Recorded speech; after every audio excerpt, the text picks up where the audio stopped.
Stories whisper, stories keep. The fire burns, but you won't sleep. Camp creeps, camp creeps. There are roads on the map you'll never find with your headlights.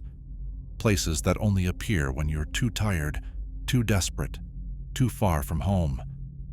That's how Harlan found it. A trucker who swore he'd driven every inch of the interstate, but one night he saw an exit that wasn't there the day before. A glowing sign buzzing against the dark, a sign that said, "Last chance fuel." Harlan was the kind of man who didn't scare easy. Big, broad-shouldered, always wore the same faded denim jacket with grease stains down the arms. The kind of man who'd laugh at ghost stories, tell you he was more afraid of a bad clutch than a demon in the dark. But he had a way of watching the road like it was alive, like he could feel the hum of every mile through his bones. That night, the sky was a flat sheet of black, clouds smothering the stars, and the highway stretched out ahead of him like an endless ribbon.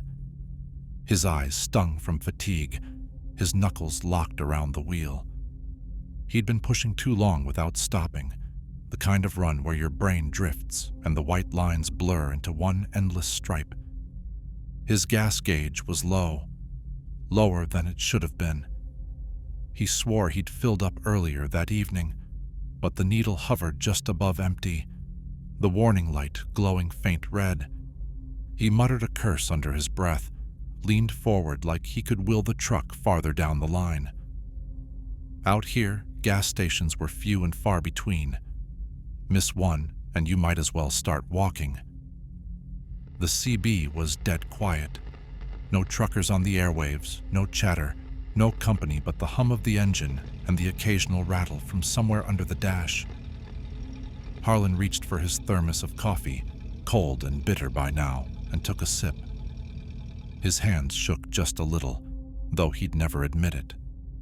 It was the silence, he'd say later. That was the first thing that felt wrong. Not the kind of silence you get on a long night drive. This was heavier, like the world itself had taken a breath and was holding it. Then he saw it, a green reflector sign flashing in the beams of his headlights. He slowed, squinting. An exit, a turnoff he'd never noticed before.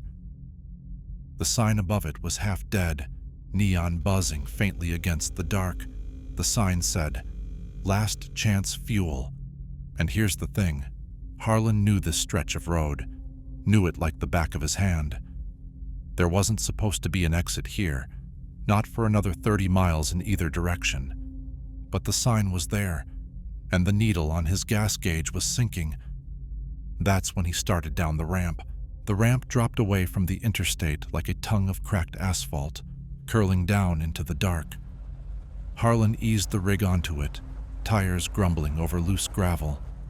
His headlights swept over weeds sprouting through the pavement, a guardrail eaten by rust. It didn't look like a road anyone had used in years. But at the bottom of the ramp, glowing faint against the night, stood a single flickering sign of a gas station logo, old-fashioned, the kind with a smiling oil drop giving a wink, and a slogan in chipped red paint that reads, "Fill up and keep on rollin'." Harlan frowned. That logo, he hadn't seen it since he was a kid. They'd gone out of business decades ago, swallowed up by one of the big chains. His stomach tightened, but the gaslight blinked brighter, nagging him. Maybe it's a preserved relic, a mom and pop place still flying the old banner, he told himself. Out here, you saw strange things. Folks stubborn enough to keep their little slice of the past alive. The road narrowed into a cracked two-lane that curved through a stand of crooked pines. Their branches bent low over the asphalt, scraping the roof of the cab like fingers. Harlan slowed, leaning forward, every muscle tight as the station came into view. It looked like something from a postcard. A squat little building with whitewashed walls, a red trim, a single garage door. Two old-fashioned pumps out front, the kind with spinning number wheels instead of digital screens. Overhead, the neon sign buzzed and hissed, casting the whole lot in a sickly green glow. The place looked empty, dead. No cars, no sound, no movement. Still, Harlan's rig rolled into the lot, crunching over gravel. His eyes darted across the station windows. Dust coated the glass, but a faint light glowed inside, flickering like an old fluorescent bulb struggling to stay alive. He cut the engine, the sudden silence pressing in, heavy as a blanket. For a moment he just sat there, staring at the pumps. The paint on them was peeling, the price per gallon so low it made his jaw tighten. 50 cents. That hadn't been real since the early 70s. Harlan muttered, "What the hell?" and grabbed his wallet from the dash. When he opened the door, the night air hit him, thick, damp, carrying a smell that made his nose wrinkle. Gasoline, stronger than it should have been, like the whole place was soaked in it. He shut the cab door behind him and started toward the pumps, boots crunching against the gravel, every step echoing louder than it should. That was when the station's front door creaked open. A man stood in the glow of the doorway, tall and thin, his face pale and expressionless. He wore a button-down shirt, stained yellow under the arms, and his eyes, Harlan would swear later, they didn't blink, not once. The man raised a hand, slow and stiff, and said in a voice that dragged like a bad recording, "Not many come through here anymore." The clerk didn't move out of the doorway, just stood there, arm raised like he'd forgotten what to do with it. His eyes were wide, glassy, fixed on Harlan as if he'd been waiting for him. Harlan cleared his throat. "Are you open?" His voice sounded too loud in the empty lot. The man's mouth stretched into something that wasn't quite a smile, teeth too small, too square. "Always open," he said. "Always." The word hung in the air, sticky. Harlan glanced back at his rig, half expecting the whole thing to vanish, for the lot to swallow it whole. But it sat there, hulking in the green glow, silent as a tomb. He forced a nod and stepped forward. The clerk shuffled back, letting him inside. The door groaned shut behind him, and immediately the air pressed down heavier, the smell of gasoline sharper. The fluorescent light above buzzed and flickered, washing everything in a harsh, sickly white. The place looked like a museum exhibit that had been abandoned halfway through. Rows of shelves lined with canned goods whose labels had bled to pale, unreadable smears. Candy bars wrapped in waxy paper. Logos Harlan hadn't seen since childhood. Glass bottles of soda stacked in neat rows. The liquid inside darker than it should have been, like it had curdled with time. And the prices, nickels, dimes, a quarter for a bag of chips. Tags written in faded marker, curling with age. At the back, an old radio perched on the counter, crackling with static. Every so often, through the hiss, a man's voice cut in, calling a baseball game. The names, though, they didn't sound right. Players Harlan didn't recognize. Teams that didn't exist anymore. The crowd cheering, then cutting off like a record skipping. The clerk shuffled behind the counter and leaned against it, head tilting slightly, as if studying Harlan the way a dog studies something it doesn't trust, still not blinking. Harlan cleared his throat again. "I need a fill-up. How do you take it, cash or card?" The clerk's head tilted the other way. His mouth twitched. "Cash," he repeated, like he was tasting the word. "Right," Harlan muttered, reaching into his wallet. He tried to steady his hand, but his fingers felt too heavy, clumsy. He placed a 20 on the counter. The clerk didn't touch it, didn't even look down, just kept staring. The buzzing from the light overhead grew louder, like a swarm of insects trapped in the ceiling. Harlan's eyes darted upward, then froze. The clock above the counter, a round plastic thing with a cracked face, was ticking backwards, the second hand jerking in the wrong direction, clicking against the glass with each movement. Harlan swallowed. His throat was dry as dust. "You mind if I use your restroom?" The clerk's lips parted. For a moment, no sound came out. Then, in that same broken record voice, he said, "Down the hall. Last door." The hallway stretched out longer than it should have, the overhead light dimming with each step. The floor creaked beneath Harlan's boots, boards shifting like they didn't want him there. The walls were lined with framed photos, smiling families in front of cars, kids with ice cream cones, women with beehive hairdos.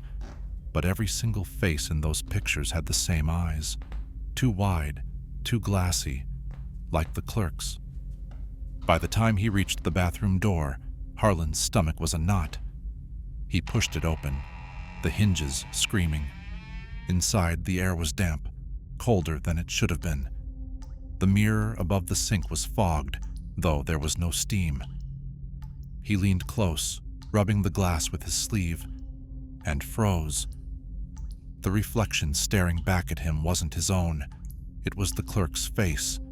Wide eyes, thin lips, no blink. Harlan staggered back, slamming against the stall door. The mirror cleared for just a second, showing his own terrified eyes, then clouded again, swallowing him in pale, staring glass. Harlan didn't remember leaving the restroom. 1 second he was staring into that mirror, heart hammering, and the next he was outside again, standing by the pumps with his rig looming in the glow. His boots were wet though, slick with something that smelled faintly of gasoline. The clerk was still in the doorway, still watching him, still not blinking. Harlan climbed into his cab without a word, slammed the door shut, and twisted the ignition. The engine roared to life, comforting in its noise, drowning out the silence pressing down on him. He threw the truck into gear, pulled out of the lot, and took the road back toward the interstate. Only, the road wasn't the same. The cracked two-lane seemed longer now, bending through a forest that hadn't been there before. Pines crowded close on either side, branches scraping along the trailer as though the trees wanted to hold him in place. His headlights picked out shapes in the undergrowth, rusted-out cars with weeds growing through their windows, tires rotted to scraps. A bicycle, bent and broken, lying on its side like someone had dropped it decades ago and never returned. His grip on the wheel tightened, then he whispered, "Don't look too close. Don't stop. Just keep moving." Finally, the trees opened and the interstate appeared ahead. Relief surged in his chest. He eased onto the ramp, tires thumping onto the blacktop, the familiar white lines stretching out like salvation. But something was wrong. The cars on the road weren't the same. Chrome bumpers, boxy frames, the kind of models he hadn't seen since childhood. Their headlights burned too yellow, their engines growled too deep. As one passed, Harlan caught a glimpse of the driver, a man in a wide-lapelled suit, hat low over his face. The man turned his head as he passed, eyes catching Harlan's in the mirror. They were wide, glassy, just like the clerk's. The radio on Harlan's dash crackled to life without him touching it. The same baseball game he'd heard in the station. The announcer's voice booming clear for a moment. Bottom of the fifth, and Donovan steps up to the plate, before dissolving back into static. Harlan snapped it off. His breath came fast, fogging the windshield.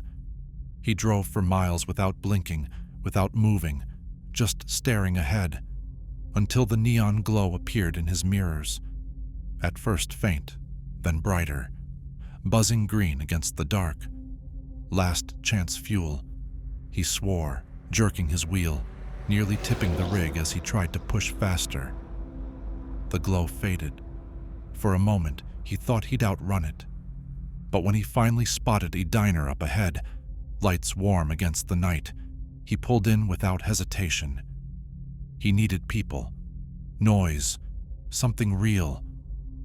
The diner looked like every roadside stop he'd ever known. Big neon sign, long row of windows, gravel lot dotted with cars. He parked crooked, barely cut the engine, and stumbled inside. Conversation died the instant he stepped through the door. Dozens of eyes turned on him. Truckers, families, a waitress with a coffee pot frozen mid-pour. All staring, too wide, too glassy. Someone whispered from a booth near the back, not soft enough, not meant to be hidden. He came from the station. Harlan's skin crawled. He backed toward the door, muttering, "No, I'm just passing through, The crowd rose. Chairs scraped back. Every single head tilted the same way, slow, jerking, like their necks were rusty hinges. Harlan bolted. He didn't remember running back to his rig, didn't remember throwing it into gear, but suddenly he was back on the highway, the diner fading behind him. The world around him blurred, headlights and signs bleeding together until they looked almost normal again. Cars he recognized, billboards for fast food chains, road markers with names he knew. Relief hit him so hard his hands shook on the wheel. He laughed, a dry, broken sound. "Made it," he rasped. "God damn it, I made it back."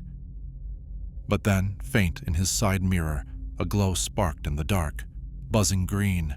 But before he could notice, he saw the skyline of the town he knew, the gas prices posted on modern digital boards, a stretch of highway that finally matched the map in his head. He parked his rig at the depot, climbed down on unsteady legs. The world felt solid again, real. But the smell hit him first. Gasoline, strong and raw, clinging to his jacket, his hair, even his skin. He stripped the denim coat off and threw it in the cab, but the scent lingered. One of the other drivers, a man named Doyle, ambled over with a grin. "Rough night?" he asked, then frowned, sniffing the air. "You smell like leaded fuel." Harlan froze. "What?" "Leaded." Doyle squinted. "Nobody's pumped that stuff since the 70s. Harlan forced a laugh, shoved past him, muttering something about a spill. But the truth sank into his bones like ice. That wasn't possible. Later, when he went to check his logbook, he noticed the dashboard radio flicking on by itself. Static filled the cab, then a man's voice, sharp as if speaking from another room. "And Donovan takes the swing." Harlan slammed it off, yanked the fuse out. But that night, parked at home, the glow still caught his eye. Out past the trees, past the road, just faint enough to question. A buzzing green light. He told himself it wasn't real. Just the reflection of some sign on the interstate. Just his mind replaying the nightmare. But deep down, he knew better. Everywhere he drove after that, no matter the state, no matter the route, the sign followed, sometimes in his mirrors, sometimes flashing ahead on the horizon. That sign, Last Chance Fuel, was always waiting. And Harlan changed. He aged faster. His hands shook. He stopped sleeping. Some nights, parked in the depot lot, the others swore they saw someone sitting in his passenger seat. A tall, pale man, wide-eyed, staring out through the glass. But Harlan never talked about it. Not anymore. He just kept driving, and if you're ever out there on the highway, late enough, tired enough, maybe you'll see it too. A neon sign buzzing green against the dark. If you do, don't stop, don't even look, because Harlan did, and part of him never came back. If you made it this far, you must enjoy the dark. So go on, subscribe to Camp Creeps, like the video, and share it so others can sit with us by the fire. We tell stories here every week, stories you'll never forget. But be careful. If you leave without subscribing, well, the next story might come looking for you. This is Camp Creeps, where the stories don't end when the fire dies.